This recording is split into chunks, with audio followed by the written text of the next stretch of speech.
பாவக்காய் சிப்ஸ் தயிர் சாதம், ரச சாதத்துக்கு ரொம்பவே நல்லாயிருக்கும். சும்மா ஸ்நாக் மாரியும் சாப்பிடலாம். இது பண்ணுறதுக்கு நான் பாவக்காவ தின் ஸ்லைஸா ரவுண்ட் ரவுண்டா கட் பண்ணிட்டு, உள்ள இருக்க விதையெல்லாம் எடுத்து தனியா வச்சுக்கிட்டேன்.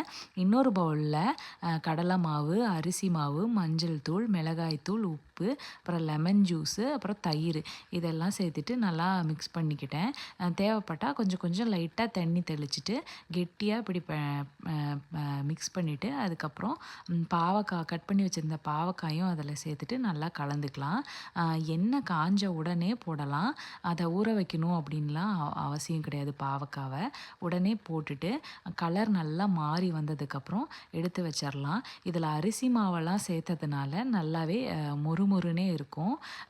இது குழந்தைங்களுக்கு கண்டிப்பாக சிப்ஸ் மாதிரி ரொம்பவே பிடிக்கும். எங்கள் வீட்டில் எல்லாருக்குமே இந்த பாவக்காய் சிப்ஸ் பிடிக்கும். உங்களுக்கு பாவக்காய் பிடிக்குமான்னு கமெண்ட்டில் சொல்லுங்கள்.